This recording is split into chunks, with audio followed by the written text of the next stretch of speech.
Bueno, muy bienvenidos a todos. Muchas gracias por sumarse a este tercer encuentro, perdón. Ya estamos pensando en varios, a este tercer encuentro en este ciclo de charlas. Más que nada la idea de esta propuesta es traerles un poquito de luz a lo que es las temáticas generales y habituales que podemos llegar a encontrarnos en el ejercicio de la profesión y también tener alguna información aunque sea mínima. Por supuesto que los temas son mucho más profundos que lo que podemos abordar en estos encuentros, pero toda consulta, todo espacio de reflexión siempre es bienvenido. Así que desde nuestro espacio logramos que se puedan generar estos ratitos en distintos jueves a los efectos de traer un poquito más de luz y de visibilizar lo que es no solo la defensa técnica, sino cómo muchas veces nuestra intervención es fundamental en temas trascendentales, sobre todo como es el tema de la adopción, ¿no es cierto? Y las demás temáticas que nos convocan en este espacio.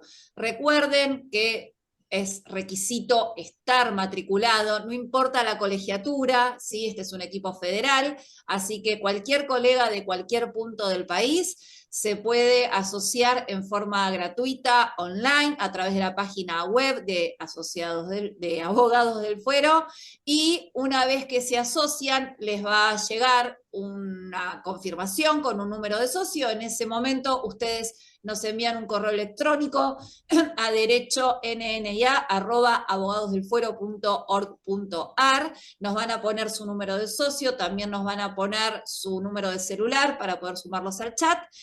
Todo aporte que quieran hacer, ya sea proponer algún tema, ya sea querer dar una charla de alguna cuestión, mismo si hay alguna complejidad que estén atravesando en el ejercicio de la profesión, este espacio es precisamente para informarnos, para nutrirnos y para acompañarnos. Quiero agradecer de antemano a las colegas por la puesta a disposición y por el trabajo que han preparado para este encuentro, y le voy a pasar la palabra a la doctora Jorgelina Cejas, que es nuestra secretaria de comisión. La verdad que es un honor tenerla con nosotros. Así que bueno, Jorgelina, te paso la palabra. Bueno, muchas gracias, Griselda. Bueno, yo les quería dar la bienvenida al ciclo de encuentros académicos, Defensa Técnico-Legal de Niñez y Adolescencia. En el día de hoy los temas que se van a abordar son adopción y derecho a la identidad.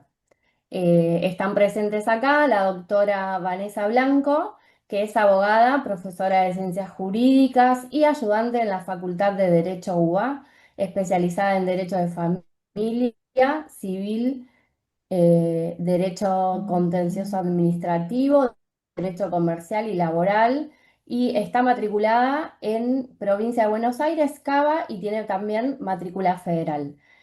También está con nosotros la doctora Patricia Quiroga, que es abogada, profesora de Ciencias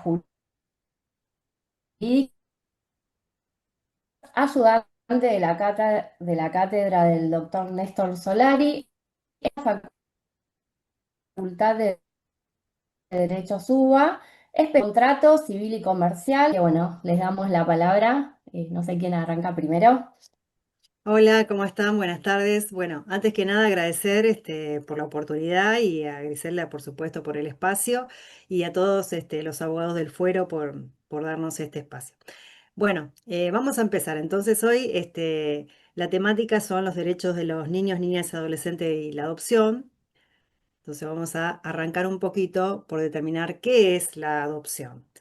Bueno, la adopción es un instituto que fue incorporado a nuestro ordenamiento jurídico en el año 1948 a partir de la Ley 13.252.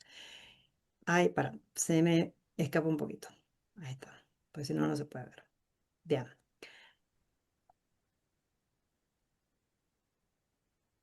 ahí está, se lo puedo ver. Bien, entonces, como dijimos, es un instituto que fue incorporado, sí, en nuestro ordenamiento jurídico a partir del año 1948 con la sanción de la Ley 13.252, que establecía en un principio solamente a la adopción con un carácter simple. Posteriormente, la Ley 19.134, en el año 1971, adopta los dos tipos de adopción que tenemos, simple y plena. Y después, La 24779, en el año 1997, modifica el régimen de adopción, lo reformula y está actualmente concordante con lo que establece el Código Civil con la reforma. ¿Sí? La ley 26.994 establece en el segundo libro, denominado Relaciones de Familia, bajo el título sexto, entre los artículos 594 a 637. Bueno, el concepto lo establece el artículo 594, que dice que la adopción es una institución jurídica que tiene por objeto proteger el derecho del niño, niñas y adolescentes a vivir y desarrollarse una familia que le procure los cuidados tendientes a satisfacer sus necesidades afectivas y materiales, cuando estos no le pueden ser proporcionados por su familia de origen.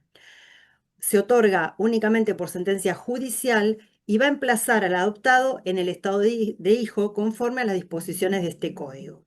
Entonces acá lo importante es que es una forma también de ser padre y de ser hijo, sí que tiene una responsabilidad parental y eso es lo que también es muy importante. También es por supuesto, uno de los tipos de filiación que tenemos dentro de nuestro Código Civil. Bien. Vamos a continuar y el artículo 595 va a establecer cuáles son los principios que rigen a la adopción. Y bueno, el inciso A establece que es el principio que rige digamos, va a ser tenido en cuenta durante todo el proceso de adopción, es el interés superior del niño. Bien, entonces es un derecho fundamental, ¿no es cierto?, que hay que respetarlo. Y se trata justamente de, bueno, que fue incorporado también a partir de los tratados con jerarquía constitucional, y es el que tiene como principio rector, si es una forma excepcional, con lo cual antes, digamos, de llegar a esa, digamos, adopción, hay que tratar de siempre que se privilegie cuál es el interés superior del niño. O sea, siempre va a ser la excepción la adopción para ese niño. Digamos, hay que privilegiar durante todo el proceso lo más importante para ese niño, niña o adolescente. Bueno, el inciso B es el respeto por el derecho a la identidad. Y bueno, el respeto a la identidad tiene que ver justamente con tratar de significar, ¿sí? Y no desconocer, ¿sí? El pasado de ese niño, ¿sí? O sea que hay que hacer todo lo posible para, por supuesto, tener como esencial, digamos, ese derecho a la identidad de ese niño ni adolescente. El agotamiento de las posibilidades de permanencia en la familia de origen o ampliada, bueno, también, digamos, es una herramienta fundamental que hay que tenerlo en consideración, ¿sí? Por la Convención sobre los Derechos de los Niños y Niñas y Adolescentes, y es el Estado el que debe brindar todas las herramientas para que ese niño pueda permanecer en su familia de origen. Cuando el inciso D dice la preservación de los vínculos fraternos priorizándose la adopción de grupos de hermanos en la misma familia adoptiva o en su defecto el mantenimiento de vínculos jurídicos entre los hermanos, excepto razones debidamente fundadas. Entonces, o sea, lo fundamental acá es que si son varios hermanitos, se haga todo lo posible para que puedan ser adoptados dentro de lo posible todos juntos, pero a veces no se dan esas condiciones, entonces, en su defecto, ¿sí? Tratar de mantener esos vínculos, ¿sí? Va a ser el juez después el que va a determinar si están dadas esas posibilidades o no, pero bueno, siempre preservar el vínculo jurídico entre sus hermanos, ¿sí? Eso Patricia, hay también, algo que sí, quisiera agregar a lo que decime. vos estás comentando. Sí, Bueno, ya saben que pueden dejar las preguntas por el chat, después también el Power lo pueden ver a través de la grabación que se sube al canal de YouTube de AFTE, lo aviso sí, porque lo preguntan todo el tiempo,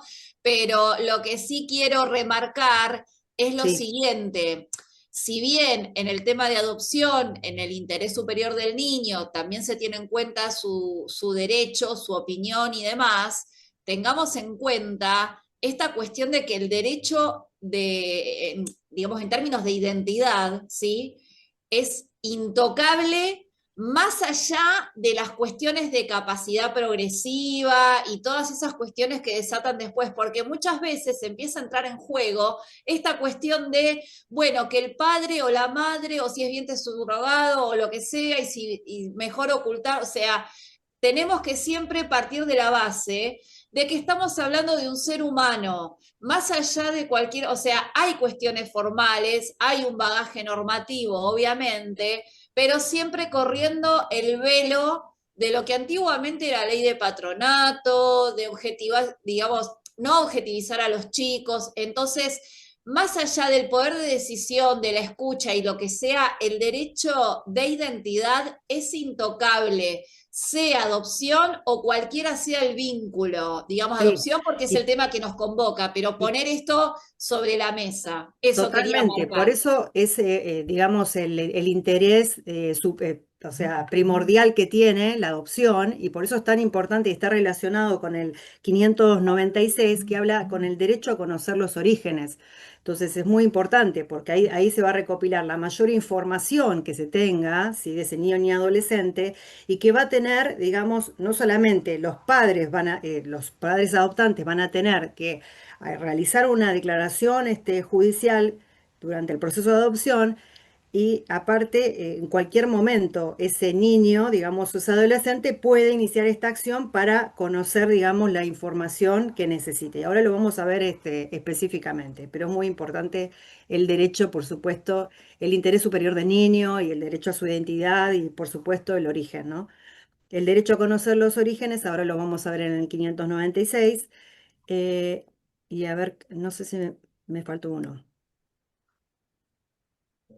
Sí, el derecho del niño y adolescente a ser oído, sí, esto es importante ya que su opinión sea tenida en cuenta. Por eso ahora, a partir de los 10 años, el nene puede, digamos, según el edad y grado de madurez, puede requerir su consentimiento a partir de los 10 años. Bien, bueno, bueno, el Yo lo 596 que quería agregar. dice: el adoptado, con edad y grado de madurez suficiente, tiene derecho a conocer los datos relativos a su origen y puede acceder cuando lo requiera al expediente judicial y administrativo en el que se tramitó su adopción y a otra información que conste en los registros judiciales o administrativos. Si la persona es menor de edad, el juez puede disponer la intervención del equipo técnico del tribunal y también asesorar a esa familia del adoptante, y también el expediente judicial debe contener la mayor cantidad de datos posibles de la identidad del niño y de su familia de origen. Los adoptantes deben comprometerse expresamente a hacer conocer sus orígenes al adoptado, quedando constancia de esa declaración en el expediente, que es lo que decíamos recién. Además, también puede iniciar esta acción autónoma. Ese adolescente, digamos, tiene la acción judicial para, a los fines de proteger sus orígenes, ¿no? La acción cuando lo requiera. Bien. ¿Quiénes pueden ser adoptados? El 597 establece quiénes pueden ser adoptadas: las personas menores de edad, no emancipadas declaradas en situación de adoptabilidad o cuyos padres han sido privados de la responsabilidad parental. Excepcionalmente, puede ser adoptada la persona mayor de edad cuando se trate del hijo del cónyuge o conviviente de la persona que pretende adoptar, y acá ya estamos hablando de una adopción por integración, que eso es otra cosa que me quedó por aclarar, que con la reforma del código se incorporó no solamente la adopción simple y plena, sino también por integración, ¿sí? Que después lo vamos a ver. Y cuando hubo posesión de estado de hijo, mientras era menor de edad, fehacientemente comprobada, ¿sí? Estas son las dos excepciones a partir de la mayoría de edad. Igualmente, nobleza obliga, hay jurisprudencia, porque están los casos, viste, donde son Sí. casos que tienen en tránsito y excede el tiempo, y últimamente estamos viendo cada vez más fallos que nos van a convocar, no sé si en el corto o mediano plazo, a una nueva reforma, Totalmente, con lo sí, cual vamos a tener que hacer sí. un nuevo encuentro, seguramente. Sí, seguro, no, no, esto es así, no es que es algo que está todo Claro, determinado. pero precisamente porque pasa mucho tiempo del legalmente establecido y hay que entender que hay vínculos emocionales. Estamos hablando de personas que están haciendo su rutina, su vida cotidiana y se encuentran atravesados por una causa judicial lejos de la calidez del hogar, ¿no? La frialdad de la justicia con la calidez del Sí, hogar, totalmente. Y a veces los plazos que están establecidos tampoco son. tal O cual. sea, entonces, bueno, eso también, ¿no? Bueno, la pluralidad de adoptados. El artículo 598 establece quiénes pueden ser adoptados, o sea, varias personas simultáneas o sucesivamente. La existencia de descendientes del adoptante no impide la adopción. En este caso deben ser oídos por el juez, valorándose su opinión de conformidad con su edad y grado de madurez. Y todos los hijos adoptivos y biológicos de un mismo adoptante son considerados hermanos entre sí. Bueno, el 599 establece quiénes pueden ser adoptantes. Bueno, el niño o niña o adolescente puede ser adoptado por un matrimonio, por ambos integrantes de una unión convivencial o por una única persona. Y esto es lo que ha incorporado también la reforma del Código Civil, porque antes solamente podían adoptar un matrimonio y bueno, actualmente lo puede hacer la unión convivencial o una sola persona y bueno, acá no hay distinción ni de género ni de nada. Ahora lo vamos a ver. No se requiere el estado civil para acceder a la adopción, pueden ser solteros, casados, convivientes, no influye la orientación sexual. Y otro de los requisitos es que esta diferencia de edad de los 16 años es a los fines de lograr una relación paterno-filial con mayor madurez efectiva y humana, encontrando su excepción en el caso de la adopción del hijo del cónyuge o conviviente, favoreciendo así la adopción por integración. No existe límite de edad máxima para adoptar. Son algunos de los requisitos que ya los vimos, pero es importante también enunciarlos a los fines de ver cuál fue la reforma incorporada por el Código Civil. Bien, ahora le doy la palabra a Vanessa Blanco. Buenas tardes, gracias por estar. Yo voy a continuar con el artículo 600, que habla del plazo de residencia en el país y la inscripción. Este artículo es para poder reglar las situaciones de las personas que quieran adoptar, que estén residiendo un mínimo de tiempo requerido para cumplir con ese requisito primordial y también el tema de que estén naturalizados y bueno, ahora vamos a verlo específicamente. Dice, pueden adoptar las personas que en el inciso A residan permanentemente en el país por un periodo mínimo de 5 años anterior a la petición de la guarda con fines de adopción, y este plazo no se exige a las personas de nacionalidad argentina o naturalizadas en el país. Y el inciso B dice que se encuentren inscriptas en el registro de adoptantes. Casi al final de este encuentro vamos a ver un fallo que también se relativiza un poco esto del inciso B respecto de la inscripción en el registro. Y también hay que considerar que cuando hablamos de estos artículos y mencionan determinados requisitos, están después relacionados con el artículo 634 que habla de las nulidades. Después dice el artículo 601, las restricciones, ¿quiénes no pueden adoptar? El inciso A es quien no haya cumplido 25 años de edad, excepto que su cónyuge o conviviente que adopta conjuntamente cumpla con este requisito. Ahí está claro, tiene que tener 25 años de edad, haberlos cumplido, y la excepción es que el cónyuge cumpla con ese requisito, si tiene menos de esa edad. Y el inciso B es el ascendiente a su descendiente, y el inciso C es un hermano a su hermano unilateral o bilateral. Acá el código se refiere en esta mención de unilateral y bilateral a los casos en que los hermanos tienen a un padre o una madre en común. Después seguimos con el artículo 602, que nos menciona la regla general de adopción por personas casadas o en unión convivencial. Dice, las personas casadas en unión convivencial pueden adoptar solo si lo hacen conjuntamente. Esta es la regla general.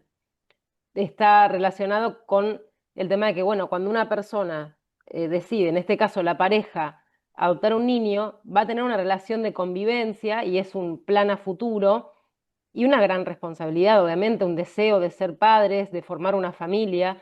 Está todo vinculado con, como habían mencionado antes mis dos colegas, con las emociones, con esta cuestión de compartir la vida diaria y tener una familia. Entonces también se basa mucho en esta nueva modificación del código de 2015, en principios como la cooperación, el proyecto de vida en común y también la socioafectividad, que vamos a ver mucho en los fallos y son los que estos principios de socioafectividad también están modificando mucho porque está relacionado con la adopción por integración. Porque antes no se podía pensar, digamos, si vamos a la época de antes, solo podían adoptar las personas que estaban casadas. después se fue modificando a medida que evoluciona la sociedad y se van relacionando las familias y las parejas de otro modo, ¿no? ¿Vos querés Bueno, decir vos algo, sabés Griselda? que cuando estabas hablando de esto, de lo de la adopción en forma conjunta, enseguida me acordé precisamente del caso de adopción por integración, porque hay padres biológicos, pero en distintos domicilios. Entonces, pueden llegar a pensar por qué en un caso sí y por qué en otro caso no. Y eso también abrió y trajo un nuevo paradigma jurisprudencial, como los casos que nosotros tenemos, los precedentes de Tucumán, de la doctora Rey Galindo en materia de triple filiación, a Triple decir, yo filiación, tengo un sí, papá biológico. Bueno, esto de alguna manera se terminaría enlazando con una posible triple filiación si se diera el caso. Entonces, eso era lo que quería comentar, que aprovechemos esos antecedentes que no están en la norma, pero sí en la jurisprudencia. sí, Exacto, porque digamos que no solo se modifica la dinámica familiar a través de las costumbres con el tiempo y Claro. digamos todo lo que es a nivel sociológico influye en el derecho, sino también estas cuestiones que son interesantes, porque cuando el niño o la niña está siendo criada por un cónyuge afín o un conviviente afín, genera ese lazo, ese criar día a día. Entonces está bueno que lo recepte la normativa, más allá de que nosotros lo tenemos que pedir por vía de inconstitucionalidades y todo esto, pero la triple filiación va a tener un auge a futuro que todos estamos viendo, ¿no? El artículo 603 menciona la adopción unipersonal por parte de personas casadas o en unión convivencial. Y dice, la adopción por personas casadas en unión convivencial puede ser unipersonal. Acá va a ser los casos de que una sola persona pueda estar adoptando, conviviendo o siendo casada, ¿no? El inciso A, el cónyuge o el conviviente que ha sido declarado persona incapaz o de capacidad restringida y la sentencia le impide prestar consentimiento válido para ese acto. En este caso, la sentencia se refiere a que hay otro expediente de restricción de capacidad. Y en ese caso, siempre la sentencia va a decir qué actos puede otorgar y qué no, en cuáles puede prestar el consentimiento o no. Después dice, en ese caso se debe oír al Ministerio Público y al curador o el apoyo, que es el apoyo ad litem, se le dice, que está en ese expediente que hablamos de restricción de capacidad. Y si es el pretenso adoptante, se debe designar un curador o un apoyo ad litem. En el inciso C, los cónyuges que están separados de hecho. Eso también es importante porque como hablamos de dinámicas familiares, acá está, digamos, en cierta forma en juego lo que es la identidad de un niño y la dinámica de esa identidad y las modificaciones que sufre a través de cómo se van modificando las relaciones de familia en el transcurso del tiempo, porque como mencionaban mis colegas, todos estos procesos llevan demasiado tiempo y mientras tanto se siguen forjando estos vínculos diarios de cuidados, ¿no? Y de amor, en definitiva. El artículo 604 habla de la adopción conjunta de personas divorciadas o cesada la unión convivencial. Para los casos en los que, como decía antes, se modifica la dinámica familiar, y las personas que estaban casadas se divorcian o se separan de hecho, también los convivientes. Entonces este artículo lo podemos aplicar para esos casos. Dice que las personas que durante el matrimonio o la unión convivencial mantuvieron un estado de madre o padre con una persona menor de edad, pueden adoptarlo conjuntamente aún después del divorcio o cesada la unión convivencial.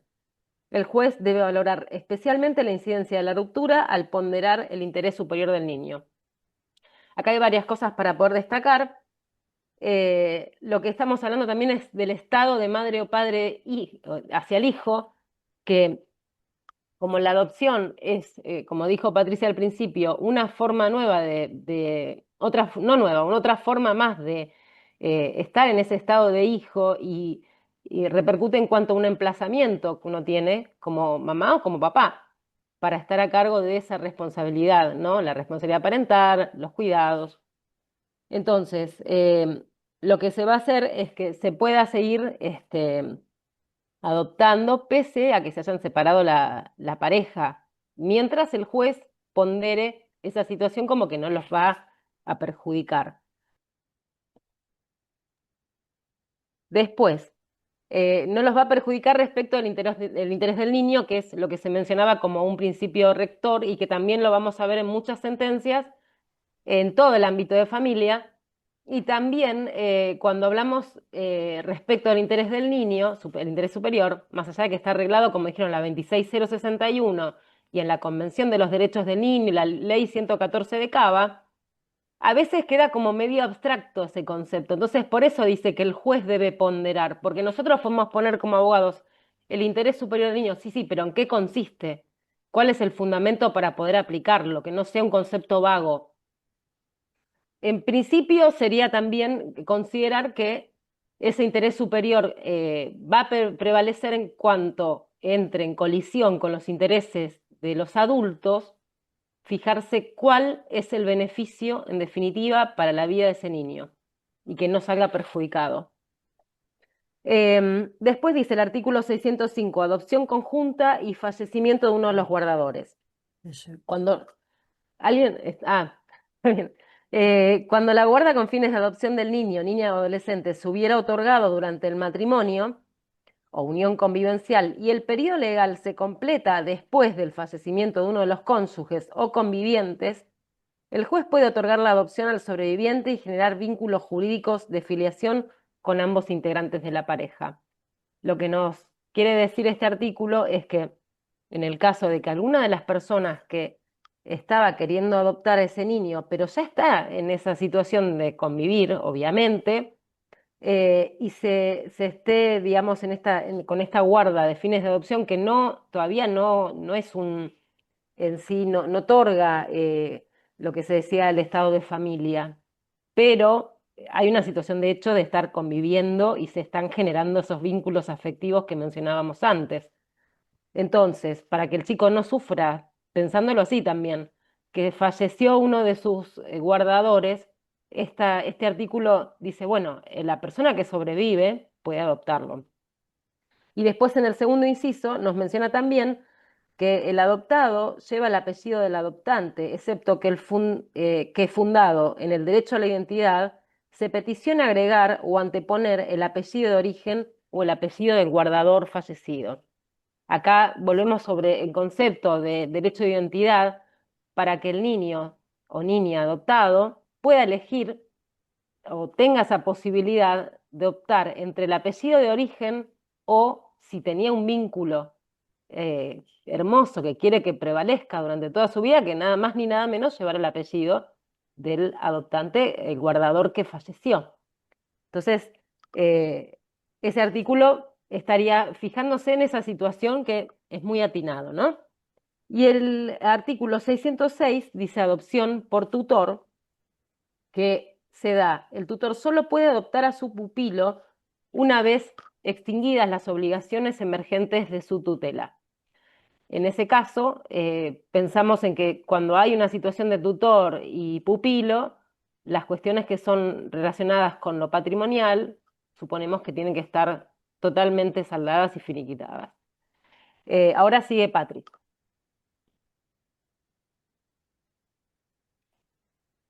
Bueno, hasta acá estuvimos analizando qué es, digamos, el Instituto Jurídico de la Adopción y cuáles son los requisitos. Pero también tenemos que decir que el proceso de adopción cuenta con distintas etapas, ¿sí? Que hay que tener en cuenta, ¿no? Y analizar y que están incorporadas en nuestro Código Civil. Bien, en principio tenemos niños en situación de vulnerabilidad, donde sea intervención a los servicios de protección de la niñez y medidas de abrigo y protección que están establecidos en la 26061, ¿sí? Y la ley 13.298 de la provincia de Buenos Aires. La primera etapa es la declaración de adoptabilidad, que ahora la vamos a analizar. Una vez que se obtiene la declaración de adoptabilidad, ¿sí? Que es una etapa de investigación, vamos a pasar a la guarda con fines de adopción y la tercera etapa es el juicio de adopción propiamente dicho, donde después se va a establecer qué tipo de adopción, ¿sí? Va, digamos, adoptar ese juez, ¿no? ¿Qué adopción va a tener? Bien, para ver la intervención del Servicio de Protección de Derecho de la Niñez, tenemos en la ciudad autónoma de Buenos Aires, se aplica la ley 26061, que son estas medidas, que son aquellas que se adoptan cuando los niños, niñas y adolescentes estuvieron temporal o permanentemente privados de su medio familiar, o cuyo interés exija que no permanezcan en ese medio. Son medidas limitadas en el tiempo y solo se pueden prolongar si persisten las causas que le dieron origen. Es la procedencia de estas medidas excepcionales, solo va a ser, van a ser procedentes cuando previamente se hayan cumplido debidamente las medidas dispuestas, ¿sí? En el artículo 33, y declarada procedente esta excepción, será la autoridad local de aplicación quien va a decidir, quien va a decidir perdón, y establezca el procedimiento a seguir. Y le va a dar un plazo de 24 horas para la autoridad judicial competente. Bien. Y después la autoridad competente de cada jurisdicción en protección de esos derechos de los niños, dentro de un plazo de 72 horas de notificado con citación y audiencia de los representantes legales, deberá resolver qué pasa con esos niños, ¿no? Y qué otras medidas pueden adoptar en esos casos. Después, en la provincia de Buenos Aires tenemos también la ley 13.298, donde comprobada la amenaza o violación de los derechos podrán adoptarse también estas medidas que son, por ejemplo, el apoyo para que los niños permanezcan conviviendo con su grupo familiar, la orientación a los padres responsables, solicitud de becas, asistencia integral a embarazadas. Bueno, hay distintas medidas que se pueden dar intervención a esas situaciones excepcionales, de esos niños que por lo general son niños en situación de calle, bueno, y hay otras situaciones también que se dan para esos niños. Bueno, llegamos a la declaración de situación judicial de adoptabilidad. Entonces, ¿qué es? Es una institución que fue creada jurisprudencialmente, recogida por nuestro Código Civil. Y el objeto que tiene es, cuando se encuentre el estado de abandono de ese menor, se requiere una investigación real de la situación de ese menor. Entonces, hay un procedimiento previo que va a ser esa revinculación de ese niño con su familia de origen, lo que es una obligación de hacer del Estado de conformidad con el artículo 9 de la Convención de los Derechos del Niño, y las causas económicas en la separación del niño con su familia biológica se encuentra expresamente prohibido. Bien, el artículo 607, ¿sí? Establece cómo se da este supuesto, sí, la declaración judicial de la situación de adoptabilidad. Entonces, cuando un niño, niña o adolescente no tiene la afiliación establecida o sus padres han fallecido y se han agotado de la búsqueda de familiares de origen por parte del organismo administrativo competente, tiene un plazo de 30 días, que puede ser prorrogable por otro plazo igual, por razón fundada. Otra de las situaciones es que cuando los padres tomaron la decisión libre e informada de que el niño o niña sea adoptado, esta manifestación es válida solo si se produce después de los 45 días de producido el nacimiento. Y otra de las causas también que se puede llegar a la declaración judicial de la situación de adoptabilidad es cuando estas medidas excepcionales que recién nombramos, tendientes a que el niño o niña adolescente permanezca en su familia de origen o ampliada, no han dado resultado en un plazo máximo de 180 días, vencido el cual, sin revertirse las causas que motivaron la medida, el organismo administrativo de protección que tomó esa decisión debe dictaminar inmediatamente sobre la situación de adoptabilidad. Entonces, dicho dictamen se debe comunicar al juez interviniente dentro del plazo de 24 horas. Esta declaración judicial de situación de adoptabilidad no puede ser dictada si se presenta algún familiar o referente afectivo de ese niño o adolescente y ofrece asumir esa guarda o tutela, y tal pedido es considerado adecuado al interés de éste. Bien, y el juez debe resolver sobre la situación de adoptabilidad en el plazo máximo de 90 días. Bueno, ¿quiénes son los sujetos de este procedimiento? Bueno, el procedimiento que concluye con la declaración judicial de la situación de adoptabilidad, tenemos primero, con carácter de parte al niño o niña adolescente, si tiene edad y grado de madurez suficiente, quien comparece con asistencia letrada, y acá vamos a ver la figura del abogado del niño, que es muy importante. Con carácter de parte de los padres u otros representantes legales del niño. Se me fue, perdón. Después tenemos el organismo administrativo que participó en la etapa extrajudicial del Ministerio Público, y el juez también puede escuchar a los parientes y otros referentes afectivos. El artículo 609 habla de las reglas de procedimiento. Se aplica el procedimiento para obtener la declaración judicial de adoptabilidad las siguientes reglas. El inciso A es que tramita ante el juez que ejerció el control de legalidad de las medidas excepcionales. Eso sería pensar que para que tenga una unidad y conozca el mismo juez toda la situación de vida de ese niño, es importante que este inciso quiere mantenerlo, ¿no? Para que conozca bien la causa, idealmente, ¿no? El inciso B es obligación la entrevista personal del juez con los padres, si existen, y con el niño, niña o adolescente cuya situación de adoptabilidad se tramita.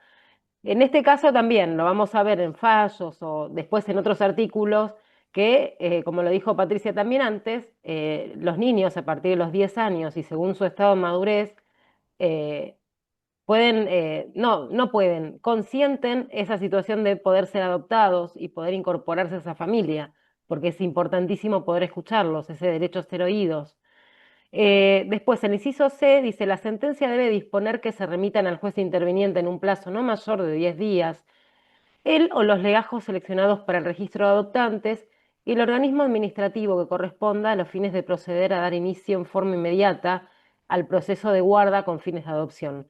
Después vamos a ver también otro artículo, lo que refiere respecto de esta cuestión de qué es lo que va a elegir el juez o cuáles son esas cuestiones subjetivas que hacen que puedan ser elegidas las familias y estos procesos administrativos que pasan, ¿no?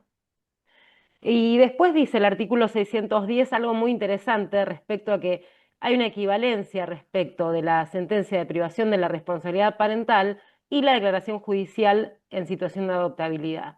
En estos casos es que los niños que pasan por estas situaciones pueden llegar a ser adoptados, ¿sí? De las distintas tres formas que dijimos.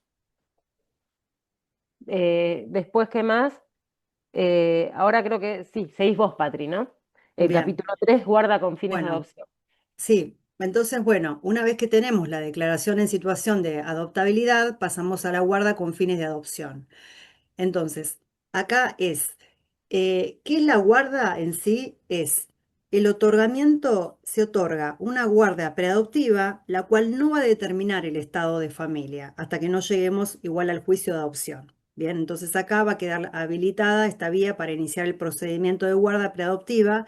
Es un periodo de prueba y reflexión respecto de quienes deseen adoptar a un niño, implica asimismo un compromiso de estos futuros padres a ejercer la responsabilidad parental sobre el niño, aunque dicha responsabilidad parental aún quede en cabeza de los progenitores biológicos si existieran.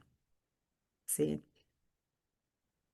Bueno, la prohibición de las guardas de hecho. El artículo 611 establece la prohibición expresamente dice, queda prohibida expresamente la entrega directa en guarda de niños, niñas y adolescentes mediante escritura pública o acto administrativo, así como la entrega directa en guarda otorgada por cualquiera de los progenitores u otros familiares del niño.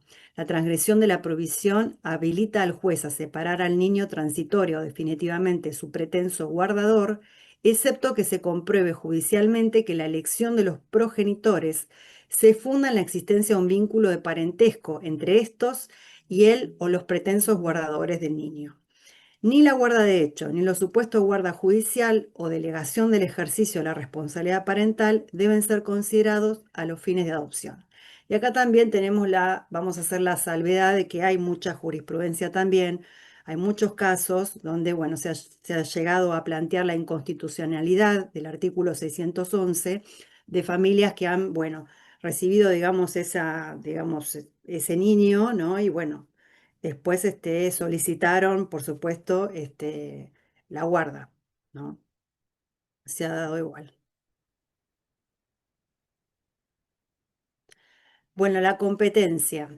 El artículo 612 establece que la guarda con fin de adopción debe ser discernida inmediatamente por el juez que dicta la sentencia que declara la situación de adoptabilidad. El artículo 613, la elección del guardador e intervención del organismo administrativo.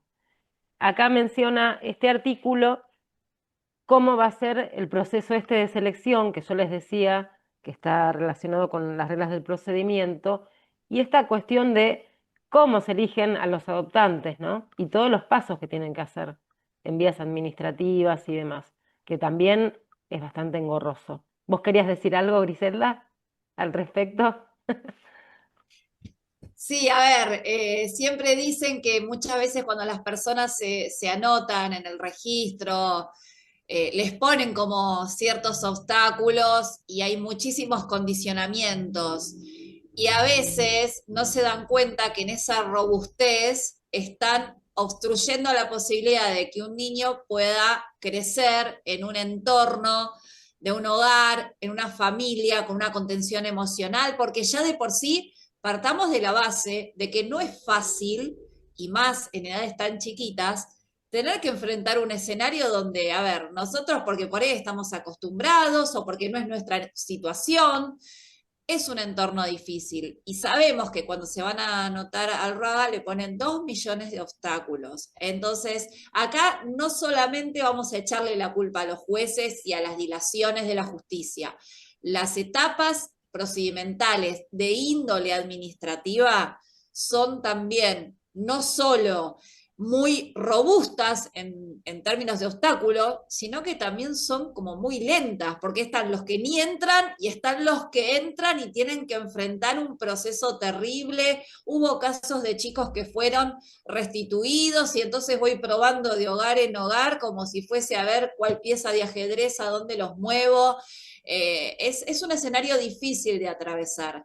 Y esto que vos hablabas un poquitito en la placa anterior respecto a lo de la guarda, la entrega directa, no hace más ni menos que fortalecer esto de que los chicos no son objeto de, digamos, a disposición de los adultos, ¿no es cierto? Todo el tiempo tenemos que recordar que son personas, porque pareciera que siempre digo lo mismo, que primero eran plantas, éramos maceta y después somos personas, ¿viste? No, todavía no hay una conciencia real. Entonces, nos consta, porque son las calles que caminamos, que hay muchos obstáculos, tanto en la instancia administrativa como en la instancia judicial, por admisión, por requisitos o por lo que fuera. Sí, sí, Bueno, y tal cual. sobre eso, sobre esa placa, antes que siga Vanessa, Sí, yo voy a leer un poquito de una jurisprudencia que salió sobre la guarda de hecho, ¿no? Que dice, con buen criterio se dijo que la posibilidad de la madre biológica de elegir a los guardadores de su hijo no está prohibida por la legislación, por lo que ante la entrega del menor por parte de aquella a quienes seleccionó para su cuidado, nada obsta que el intérprete, tomando nota de circunstancias fácticas excepcionales, armonice el supuesto de guarda de hechos extrajudicial con la exigencia legal de guarda judicial. Entonces acá es como que se busca también un poco de la flexibilidad sobre dicho, digamos, guardas de hecho, ¿no? Y que se llegue, digamos, digamos, a ese interés superior del niño, porque cómo se sacase a ese niño que estuvo toda la vida viviendo con esos padres, ¿sí? Que fueron entregados con amor y eligió esos padres para su hijo. Entonces también es como que ahí se contrastan, digamos, derechos que se deberían proteger, ¿no? Es que, a ver, y ese fallo es excelente. La realidad es que nosotros tenemos un compendio normativo enorme que parte de familias tipo, y el fuero de familia es muy pesado, porque no nos olvidemos, no es materia de este encuentro, pero sí es una realidad que aquellos chicos que logran un vínculo filiatorio a futuro tienen derechos hereditarios en materia sucesoria.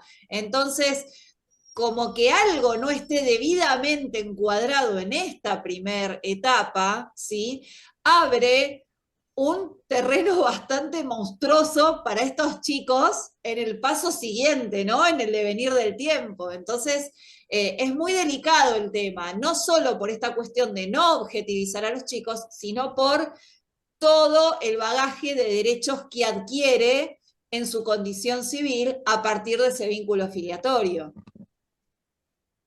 sí, yo también pensaba al respecto, ¿no? Que culturalmente era algo que no se les decía a los chicos que eran adoptados, ¿no? Eso también no nos podemos olvidar. Entonces Tal venimos cual.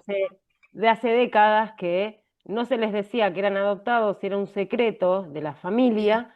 Después también algo a nivel político, la desaparición forzada, poner a los chicos por escritura, poner los chicos por escritura como que fuera una cosa, un bien registrable, y No, es después tremendo. pasamos a esta legislación, por suerte, gracias artículo 75, inciso 22, que recepta todos estos tratados internacionales y que obliga al Estado a adecuar su normativa interna, a tal punto que en derecho de familia nos están modificando, por Claro. suerte, y tener la noción de que el niño es sujeto de derecho, que es en definitiva lo que nosotros queremos, ¿no?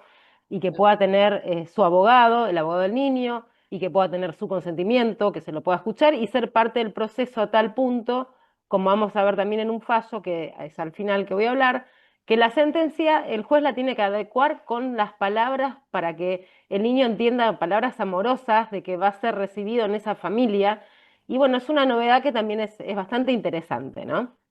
Claro, a ver, Eh, es lo que decimos siempre. sí. Vos sabés que justo ahora que decís esto de la asistencia de abogado del niño, hace unos días una colega me decía, ay, pero no sé, porque el nene no quiere ir a las audiencias. Le digo, pero acá seguimos arrastrando un error gravísimo. El abogado del niño no solamente está para asistir en la audiencia de artículo 12 al niño adolescente, patrocina a su defendido durante todo el proceso, en toda instancia, y no solamente en el ámbito de la audiencia. Es más, precisamente nuestra presencia es lo que un poquito los corre del ámbito tribunalicio porque estamos nosotros para hacer su voz, de la misma manera que los colegas asisten a los adultos.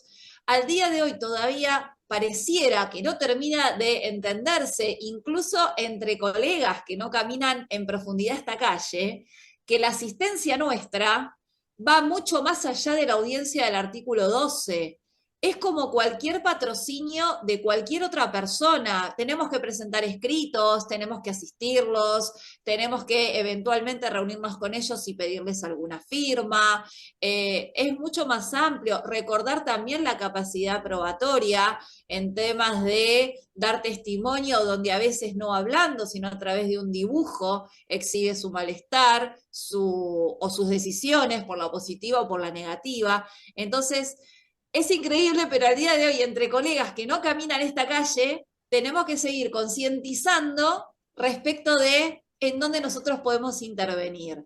Y que no solamente, digamos, hay que tener una mirada reduccionista de audiencia artículo 12.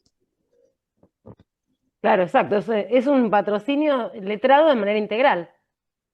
Por lo Exacto, mismo de antes, son sujetos de derecho. Entonces, si yo voy a estar solo por un artículo, no estaría siendo su abogado.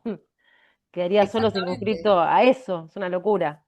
Pero sucede, exactamente. porque es una figura nueva. Va, relativamente nueva, ¿no? En Para todo lo realidad, que se está. bueno, ahí abriste otro debate. Pues la realidad es que la figura no es que es nueva, sino que No, nosotros desde nuestras luchas empezamos a golpear puertas digamos, no literalmente, no lo tomen así como que fuimos a, a a hacer ruido, patear, pero sí. sí esto de a través de charlas, encuentros, presentaciones de escritos, etcétera, etcétera, etcétera, empezar a decir, che, no nos olvidemos que tenemos una convención, que desde el año 2005 hay una ley circulando que avala la figura y que lo único que queremos es que se cumpla y que existimos, porque si no, ¿qué sentido tiene capacitarse en la materia? En realidad, lo que es nuevo es esta ruptura paradigmática que se está dando de manera gradual en esto de entender que no hay un desplazamiento de roles, que el defensor cumple su rol y nosotros como abogados cumplimos otro rol. Tiene que ver con eso, más que nada, ¿no? Y tener en Sí, claro cuál es nuestra función y no solamente que lo sepan los colegas, sino también cualquier ciudadano, porque en definitiva los que van a acudir a nosotros no van a ser los jueces, salvo aquellos que cuando el expediente se prende fuego te llaman sobre el final, pero finalmente es una cuestión de información y conciencia social. claro, sí, sí, sí, y hace a la práctica jurídica, porque más allá de todo esto, vos pensás que si es del 2005, a los 10 años se habían logrado ciertas cosas, lo mismo pasó de la mano con violencia familiar, que van creciendo estas instituciones vía jurisprudencia y vía la realidad misma, hasta que los Sí, jueces lo receptan y en definitiva lo que queremos, creo, todos es que lo recepten los niños, ¿no? Que se sepan exactamente. sujetos y que digan esto que está pasando está mal, ¿cómo puedo hacer y quién me puede defender, en definitiva, ¿no? Tal Más en los cual. casos estos de adopción, o de niños que no tienen referentes familiares y van a ser referentes afectivos, por ahí Exacto, también los que nos van a consultar, ¿no? exacto, tal cual, Eh, Así que tal bueno, cual. es un trabajo que hay que Es seguir una lucha que hay que seguir dando, haciendo. pero lo importante es que nosotros no bajemos los brazos. Acá la tenemos que se sumó al encuentro nuestra asistente ejecutiva, la doctora Marcela Peralta. Te íbamos a preguntar, Marce, si querías leer alguno de los comentarios del chat, algún tipo de sugerencia o cosas que nos hayan escrito los que se han sumado al encuentro. No sé si podés activar el micrófono. No puede activar el micrófono. ¿Podés o no podés? A ver, espera.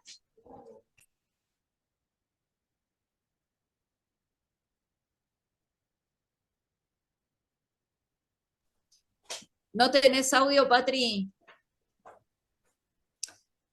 Bueno, acá igual yo estuve tratando de leer, la mayoría de los mensajes, les digo, son felicitaciones, agradecimientos, lo mismo, preguntan si esto queda grabado, hay un canal en YouTube que se llama de Abogados del Fuero Trabajo en Emergencia, AFTE, ahí se suben todas las charlas y todos los encuentros académicos de todas las comisiones, así que este encuentro también va a quedar subido a la plataforma.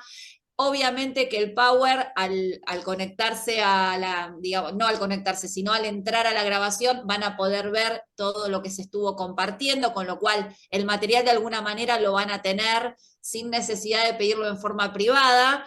Y obviamente, si se suman a la comisión, también van a poder interactuar con las colegas disertantes, que tenemos el honor de que sean miembros también de nuestro espacio. Así que bueno, son todos más que bienvenidos.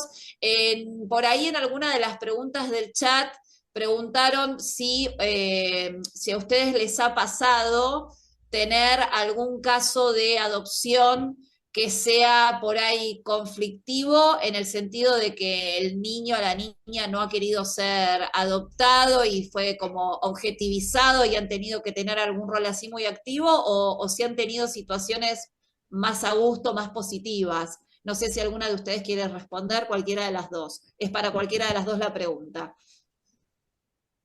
Eh, a ver, Patri, vos podés, ahí estás, No, muteada, no, bien, yo bien. tuve un caso de adopción, pero bueno, fue una adopción plena.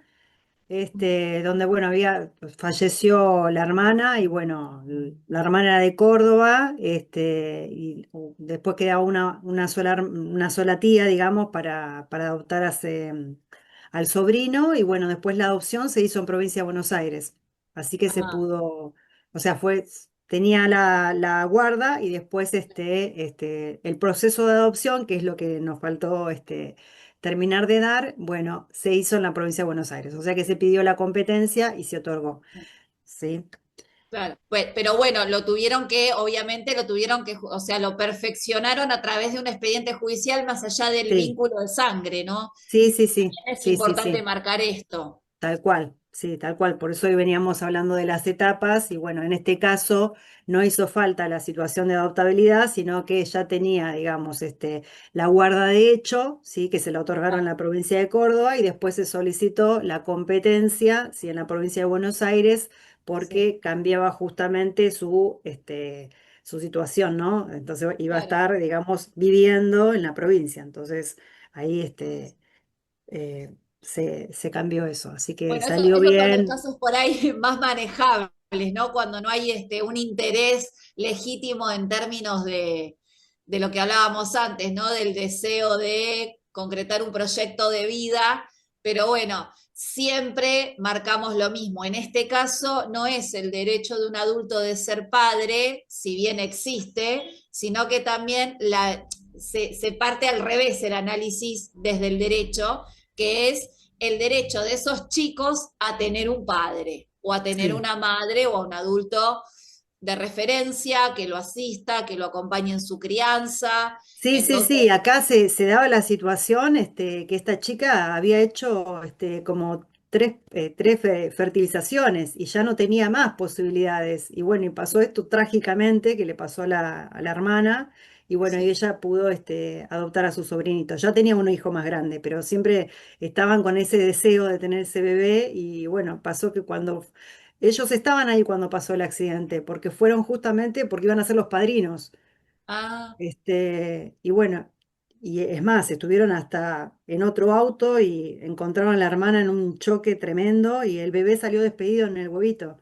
Se lo claro. fue tremendo todo. No, no, Y no, bueno, tremendo. la verdad que muy triste, pero bueno, la verdad que se le dio Bueno, bastante. En ahí un año salió la también, adopción. claro, dentro de lo simple también está lo complejo de manejar las emociones para esa Sí, familia en un sí, sí, escenario sí. tan complicado, ¿no es cierto? O sea, Tremendo. Y sí, y fue, bueno, salió muy rápido. En un año se te salió la adopción. En un año. eso es Bueno, genial. Bueno, ahí también hay siempre queda esa luz de esperanza de que los que están del otro lado del mostrador, ante situaciones como esta, se sientan a leer y pueden analizar y se dan cuenta que no es un caso normal y habitual, sino que tiene sus aristas y que requería un rápido tratamiento.